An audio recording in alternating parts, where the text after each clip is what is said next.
Hey, JulesBlessedVegan, and as always, welcome to my channel. And for those of you who are new, I know you can benefit. So I'm kind of looking at personal boundaries. I have other videos of this if you put it in the JulesBlessedVegan search. But I did talk about one yesterday. This one doesn't appear to have an article. It actually has like a video and la, but that's not really my objective. I just want to talk through these a little bit for myself and hope that it'll benefit somebody else. I think at this time where we've been in the COVID, where we had to experience lockdowns in a pandemic, like things we never imagined in all our life for most of us. And it depends on what country you're from and certainly what age you are, but in general, we never imagined that our rights would be suspended, that people would be in fear of one another, that we essentially would be isolated. And though many of us in this country, they actually say over 3 billion people have never experienced technology of any kind. 3 billion. There's about 7.8 billion. That's a generous amount. It could be between 7.4 and 7.8 billion people on the planet. And just less than half have never experienced technology of any kind. So this is just a really freaky reality. I mean, if they showed up, you can imagine how stunned they'd be. Can you imagine actually what that would be like to walk into the present day from a place that has had no technology of any kind? I think it'd be really overwhelming and fascinating, but wouldn't seem real, almost like being in a dream. But anyway, with all those things going on with the pandemic and stuff, people have lost boundaries, right? Because many were forced to be at home for the first time in forever, which was really hard for some people who avoid home on purpose. Physical abuse went up astronomically. Divorces went up. Abortions went up. So many things went up of stuff that people weren't dealing with anyway, but then kind of trapped in that setting made it 1,000 times worse. And of course, prayers all around. And I'm so sorry for that. But now that we're coming out of the pandemic, what can we control? How can we get our personal boundaries back? That's what I'm sharing about. So this one, which of course I use as the icon for the video as well, has the outer ring which says these things are outside of my control. 1, other people's actions, right? It's a crapshoot. I have no idea what somebody else is going to do. I cannot control it. Sometimes it's in my favor, yay God. Many times it's not. It's out of my control. Other people's mistakes. Oh my gosh, right? As a mother, as a sister, as a friend, as, a wife, all of those things, we often love so completely that we accidentally take on the burden of somebody else's mistake. And, it's not our action. It shouldn't be our consequence, but so often families keep those dark secrets, right? And they accidentally take on other people's mistakes. Now, the key word there is mistake. What if we had the grace to recognize that people make mistakes, that every day is a new opportunity to make a better choice, right? Instead of the burden of the shame that goes with that. We can only make amends or trying to think of what words I want for this, but it's only while we're breathing, right, that there's hope. Like, our last breath is the end game, and what we haven't amended and what we haven't fixed and what forgiveness we haven't asked for or granted others is a problem. So it's stuff we have to do while we're breathing, and I try and own my mistakes. Certainly the ones that God's made me aware of. And I thank people when they point them out, especially when I've hurt others. Anyway, what is yours? One of the best programs I ever participated in was Codependence Anonymous. And I recognize that, by nature, we're codependent. There's a symbiotic relationship when a baby cries and a mother's breast milk arrives, right? I mean, we have to depend on one another to even thrive and get through our first days of life, our first years of life, certainly. But when we start to not recognize the difference between us and the other person, when we inhale and they exhale, that becomes a problem, a major problem. And Codependence Anonymous is a fantastic program for anyone who's seeking boundaries. Maybe I'll make time for a meeting or two on that. But, you know, a couple of the things that I had learned was no is a complete sentence, which was so fantastic. You really don't have to explain yourself. No is a complete sentence. That was one of my favorites. Okay, other people's words. Oh my gosh. Is there anything more embarrassing when a child blurts out an expletive or something? You can't plan for it. You realize they've heard it probably in the house, and there it comes, right? But also when somebody just says shocking or hurtful or devastating things, we can wish they didn't. We can pray they won't next time, but we can't do anything. It's only our response to it. Other people's feelings. You know, we just can't help it. A lot of it is clear communication, but even after clear communication, people carry their burden. People filter everything through their experience, through their insecurities, through their heart, through their soul, through their fears, through their joys, through their everything. So yeah, how they're feeling, we can certainly comfort them, we can certainly support them in that, but we cannot control how they're feeling. Other people's play, they're not quite sure what that means actually. How they choose to spend their free time, other people's play. I mean, it could be awful, right? If they're hanging out in a whorehouse or on the streets doing drugs or whatever, other people's play. I'm confused by that one. I'd love to know your insight on that. What do you think? We can't control other people's play. What makes them happy? We can't control other people's ideas. Of course we can't. Again, all of this goes back to how are you going to process and respond in a way that works for you? What can you live with and find balance with, right? And of course, other people's behavior. That is straight up. Oh my gosh. And when I think about the toxicity of our lives today, you know, I see it in children every single day. While I'm teaching, I was even thinking of it for a person very close to me, and I thought, in many ways, the body is just flippin' miraculous, and not for what you're thinking.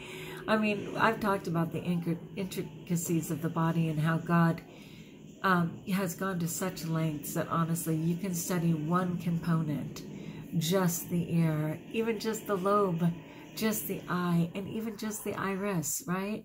Like just one component. And you can spend 40 years of your career and you will never master your knowledge of even one component of the human body. The human body and all of the functions is really a microcosm of the entire universe. It's so amazing. But I was just thinking the miraculous part is that there's people around me who really almost only consume water, sugar, tea, no living foods of any kind. And yet, they're functioning, you know. Will their ticker stop sooner? Probably. Might they have cancer at some point? Sadly, yes. But that they get up every day and physically do all that they do, I'm just like, that the body manages to get any nutrients out of those foods and make that body function. Wow. Wow. That in the last, 50 or 60 years, we've learned to basically process plastics in an efficient way that still allow us to live. I mean, it's miraculous. It's really miraculous. God is good. It's crazy. But that was me 4 years ago, so what am I babbling about, right? Less than 4 years ago. Okay. Finally, the things that I can control. I can control my words. I do pretty good. God gives me a 3-second window. He probably should extend it to 5 or 6 seconds. Things come out that I just go, oh no you didn't. Yes I did. I can control my words. I can control my actions, ideally. My ideas. Now, you can't control the thoughts that come into your head. That's automatic. Your immediate criticism of another, your immediate perception of what transpired, you can't control that. But what you do with it is what you can control. My play, again, that's the weirdest statement ever. But I guess what I choose to do with my free time, that's all I can think that must mean. My effort in any given area, my mistakes.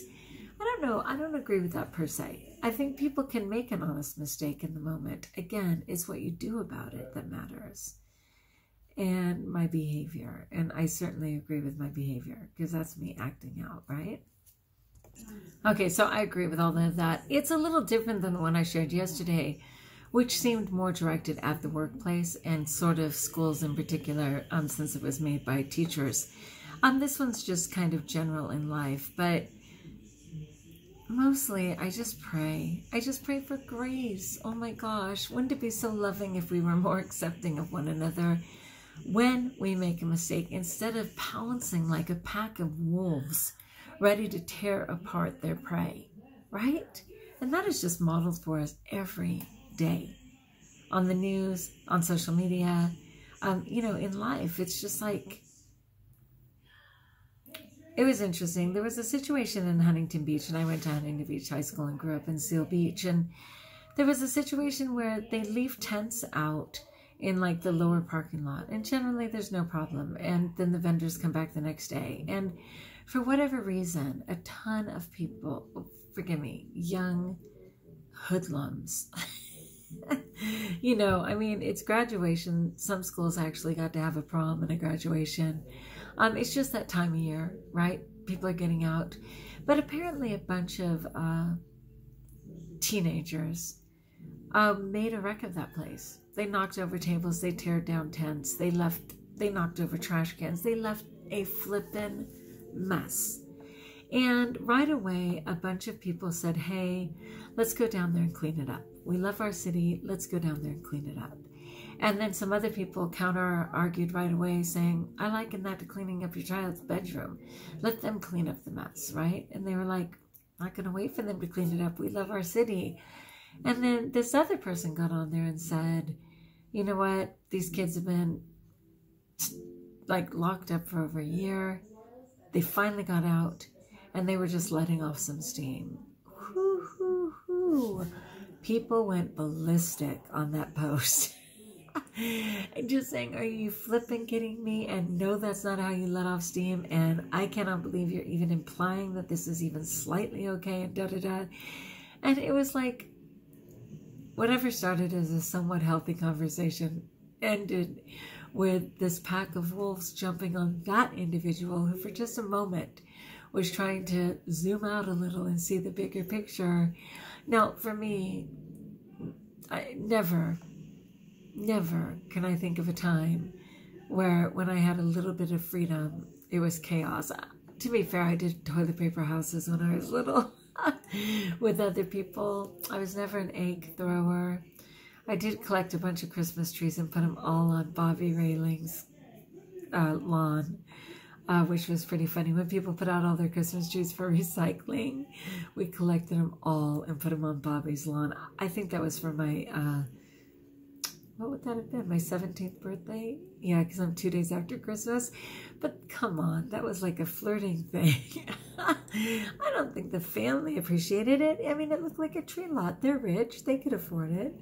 Anyway, I never really thought, oh, good, I have a free moment. I think I'll go terrorize the city. It wasn't really like that.